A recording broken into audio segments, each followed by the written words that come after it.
going to talk some Canes and make fun of some Gators, I think, and maybe make fun of week one. Maybe make fun of FSU as well.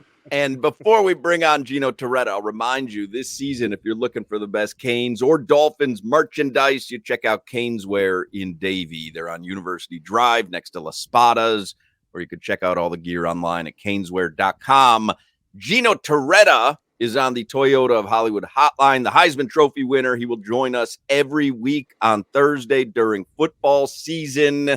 Gino, as I mentioned last week, is the brand new ambassador for Evenings Delight. That's South Florida's source for all outdoor kitchen, grilling, and tailgate needs. They've got a full line of grills, smokers, charcoal, pellets, fuel. If you know Gino, he loves to be behind the grill. So does Crowder. Evenings Delight, by the way, 2 locations, Pinecrest and Davie. The only reason I bring it up is because before the segment started, Crowder and Gino were having a very animated discussion about grilling and some sort of that's how advertising is supposed to work, right? Some sort of thing that you both agreed was a great way to put meat on the thing, and I don't know what it was out of my what were you asking for, Crowder? That was man stuff.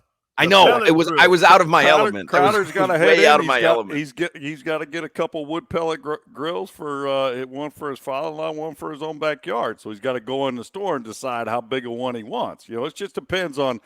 Since we know he's a solo, order a seafood tower, so he doesn't have to talk to anybody at his table when he's eating dinner. He might opt for the smaller wood pellet grill instead of the big one because he doesn't want us over to enjoy his cooking. He just wants to cook for himself to help everybody else. Gino, that's my cocktail shrimp. Nobody else's cocktail shrimp. I'm with you. You gotta have some me time every so often. If that's your choice, that's your choice. What's with these wood pellet grills though? Is this something new? I thought there was charcoal. No, it's a smoker. Like Traeger's the big brand. They sell them in Evenings Delight. They're awesome. I mean, it's just you put some wood pellets in the side. You set the temperature. Like I'll reverse sear my steaks. I'll put them on at like 200 just until the middle of the steak gets 135, and then I'll put it on my gas grill and sear the heck out of the outside. Wait a second. You're moving the steak from one grill to the next? Heck yeah. What's going on here? You get the wood smoke flavor. Like the Jetsons. What is going on here? You get the wood smoke flavor, and then you get the fire. I mean, Hawk, we would not expect you to know anything about this. I didn't know there was a thing such as reverse searing. I think you made that up. No, I did not make that up. I will sear the outside at the end. I don't sear it. You can sear it at the start. It's kind of you sear the inside though. No, you smoke the meat until the middle gets to how you want the meat cooked, and then you sear the outside and get the crispiness on it. And then I'll put a little flavored compound butter on it and melt it on to make it little butter. How in the hell are you going to sear the inside of something? Well, he said reverse searing it. I know what searing something is. He said to reverse it. So that would be reverse. You sear it last. I was like had skills that had never been. You sear it before. Last. You sear the outside last. That's why it's called reverse searing. Interesting. So a late sear. We call it late. They don't sell that at Mickey D or Burger King or. Call it a late sear. Have you heard that before, Crowder? Honestly, have you heard that reverse searing? Yes, yeah. You smoke it, really? you get the meat to the temperature you want, and then you sear it to get the crisp on the outside. You get the coat. Oh my goodness, Gino got me. Lana, do you know that? Because your family grills a lot. Have you reverse seared something? No, I've never reverse seared something. I think Gino made that up as well, Hawk. I'm with you. You know what? I want to talk to the people at Evenings Delight. I want to talk to them because they're the expert. All right, call Hamp at Evenings Delight. He will tell you that's the real way, the best way to cook a steak is reverse sear. You get the center, you get the meat cooked, sear the outside, because you don't burn it. If your steak is really thick and you sear first, man, you could have leather by the time it's done. So if you reverse sear it, you just cook it nice and low and slow, sear the outside at the end, you get the crispness, and you're solid. Ooh, I don't know. I reverse sear my ribs. Really? Oh, you Yes. you get flame at the end. Okay. I smoke them for like 4 hours, I cook them up, and then at the end I put more charcoal on and get the fire going so that it crisps up. I put the brown sugar and the maple syrup on it and all that stuff, so it gets that crisp on it. Oh my goodness, Gino! I reverse sear my mozzarella sticks, and let me tell you something. I don't think that's gonna work. Hey, Hawk's idea of making food is ordering chicken. What do they used to call them? Potato skins at the restaurant. It's Stouffer's Chicken Kiev out of the red box. Manly Man, Swanson's Manly Man. I reverse sear my Uber order, and so when they get there, it's just getting hot then. And let me tell you something, it's a game changer.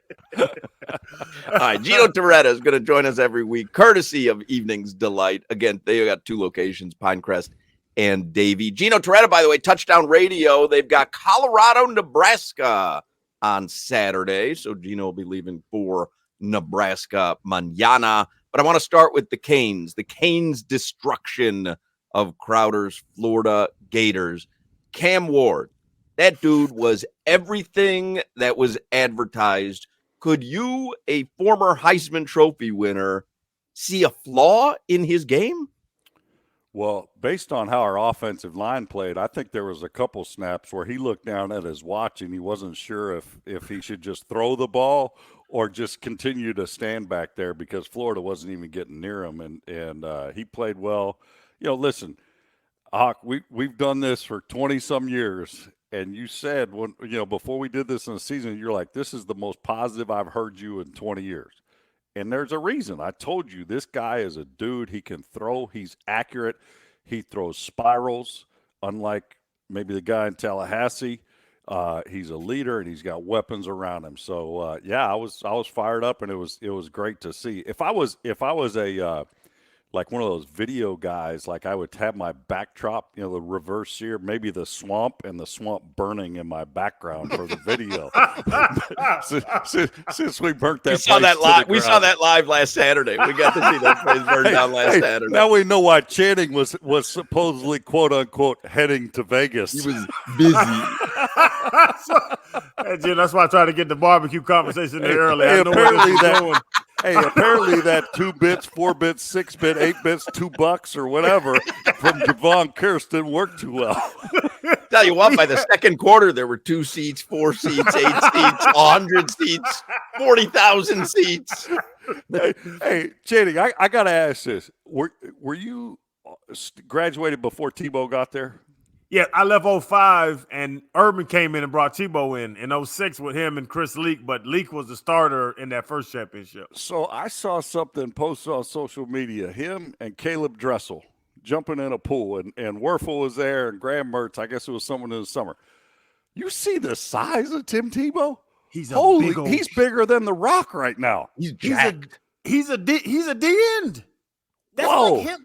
Gino, you're a big dude, Gino, but like Tebow, Cam Newton, those dudes are defensive ends. He's D end. He's like left guard material. I mean, he's huge. He's jacked. He just keeps getting bigger and bigger. I'm like, damn, Tebow, go away from the rack weights. Maybe just do some cardio and get ripped up. He is huge. That's the lowest protein.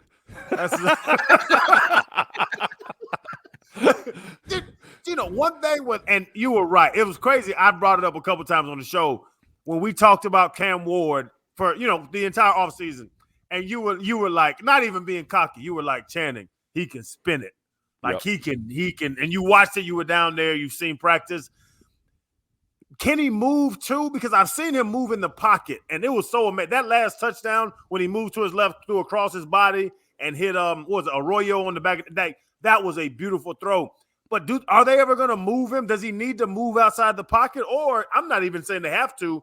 Should they sit him in the pocket? Because he looked very good just sitting there with his 5 guys in front of him. Well, you're looking at a guy that ran the wing T in high school. So can he run? Yes, he can run. I mean, are they going to have design rollouts? Man, the 5 dudes in front of him are stout. And I look at it as they're kind of moving formations like everybody does, try to get one-on-one formation. And, I think he's talent. I've seen him throw on the run. He can spin it. He can sit in the pocket, and he can spin it. And I obviously that's why I was so positive. Just watch him go in the game. And I went over there this week. Just congratulate the coaches and the players. And I go, remember, that's just one. I mean, you know what I mean? This isn't the end of the season. Hey, it's a great win. You beat a in-state rival. That's obviously going to help with recruiting. And Coach Dawson, the OC, said the first guy in the locker room, that was the first thing that Cam said. That's only one. And we got a long season left. And what I love hearing that is that's your leader. Your guy that's your guy.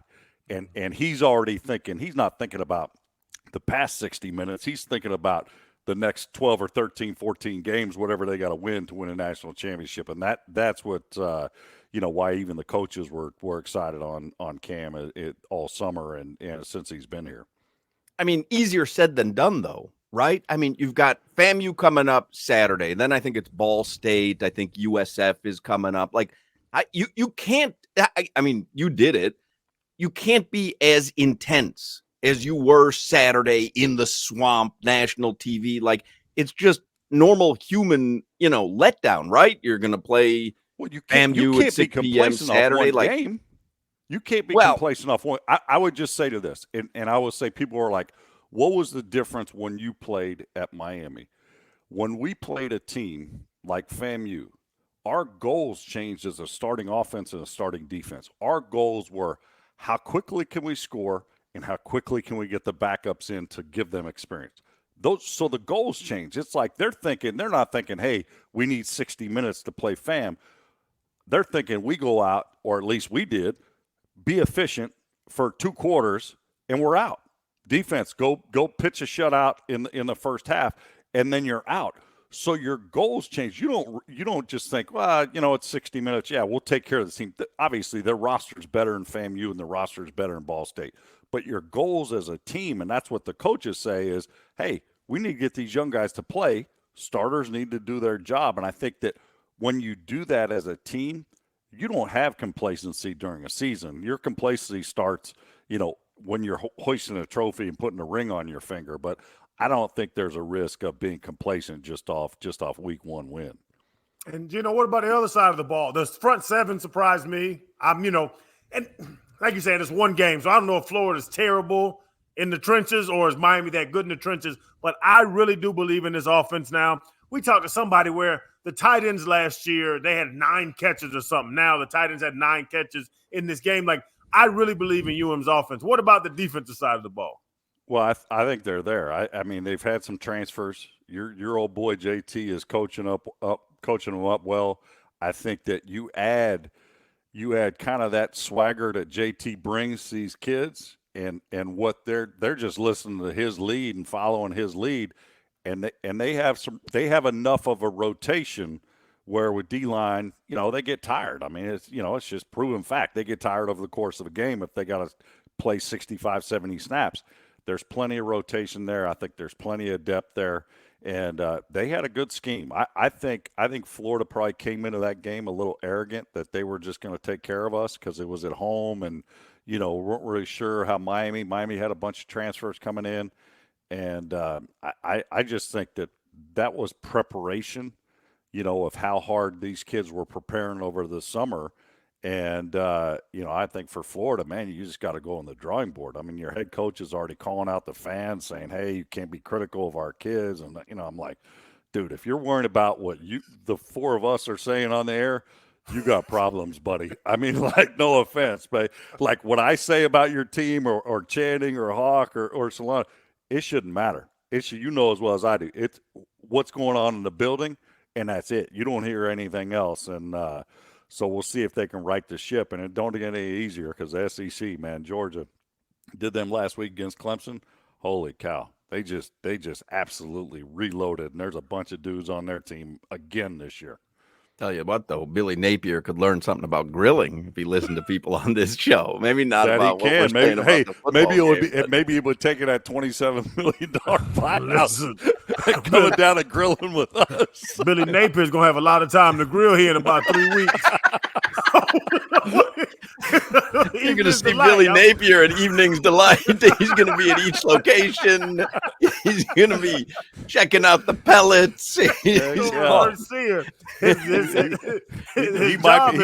might be on a rotisserie if it's up to Channing. Not rotisserie grilling, on a rotisserie. We should, before we run out of time, we should mention FSU. You mentioned them briefly. I did as well. Was everyone just wrong about them heading into the season? Is this a dumpster fire that cannot be corrected? I would say this. DJ Uiagalelei has always struggled with his accuracy, whether at Clemson and Oregon State. And I think he's shown in 2 weeks that he's still struggling with accuracy. I think that Florida State, the amazing thing to me, before we did the Georgia Tech game, everybody was talking about this is the most NFL-ready defensive line in college football. And I've seen them physically get their butts kicked 2 weeks. And I'm like, okay, maybe they're pass rushers. I'm sorry. If you're a pass rusher, you can still stop the run. And both teams, BC and Georgia Tech, have just dominated the line of scrimmage march right up and down the field. And on the other side of the ball, Florida State, their offensive line, they had 25 yards rushing against Boston College. I mean, like, you have to have some kind of semblance. So I think that there's bigger problems at Florida State right now.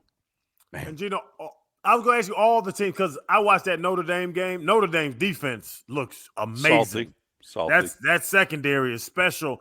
Georgia is what Georgia's going to be. And, saying you covered that game, so you saw that. Who else have you seen? What other teams have you seen that kind of piqued your interest in week one? Well, I think it's personnel. We're going to see Texas go to Michigan this weekend. I think they got some dudes and they just absolutely reloaded. I think you were joking. I think a few weeks ago you said there's going to be 8 teams in the playoff from the SEC. I think over under is probably 6.5. Wow. It just depends on, you look at the end of the USC game. Vanderbilt, you give Vanderbilt the nod right now. Hell, they beat Virginia Tech. Virginia Tech's usually pretty good in the ACC. I mean, the last time I broadcast the game in Vanderbilt, it was like free queso at Salsaritas or something if they scored 21 points. And all I talked about was like, bro, we got to get some free queso. They hadn't had free queso in about 10 years in Nashville, and they got free queso and an OT win against a Power 5 team. Great promotion, free queso. They couldn't give out queso. They had free queso. It's like the Burger King deal for the Marlins. They can't give out a free. I'm like, hell, I'll go for a Whopper with Junior Whopper, but man, you got to get some wins. You got to win some games. Dog. We're giving away free reverse Sears. Advice on Miami, free reverse Sears. Heck yeah. Gino Torretta, he joins us every Thursday, courtesy of Evening's Delight. And if you're looking for, honestly, a barbecue grill, they have everything, right? The whole outdoor kitchen, like the whole setup, soup to nuts. They'll stuff. Manufacture, prefab a whole outdoor kitchen for you, and that it's phenomenal. I was there last night in Pinecrest, and we were grilling, smoking, and all that. So that's near and dear. Me and Channing, we'd have a good time. We'd drink plenty of cold brew and make some good stuff on the smoker or the propane grill. Oh, love it. Man. I have no skills in that arena. None. You got to know I've been telling my son for 20 years, you got to know your wheelhouse. My wheelhouse is opening up anything that says Frito-Lay on it. You know what? Hey, sometimes you just got to look in the mirror and know who you are. You got to know who you are. You got to know who you are. You don't want to see me in front of a grill. It's not a pretty sight. First of all, I'm scared of fire. We'll put you in front of the wood. We'll put you in front of the Traeger, and we'll see how that works out. I'm not even lying, Crowder. You know that. I've talked about that for years. Yes. I don't even like fire. I went over to his house, Gino, and 4th of July, he told me to go light the fireworks. I'm like, I came to your party. What the hell's going on? I've been having neighbors light the menorah at Hanukkah for years. All right. You don't even Gino have a real Torretta. one. You got the The light where electric you one. just flick the switch with the light bulb. I reverse sear the menorah candle. All right, Gino Torretta. We'll talk to you next Thursday. Have a good broadcast up in Nebraska. Yep. Talk to you guys. There you go. Gino Torretta. Join us every Thursday here on the Hochman and Crowder program.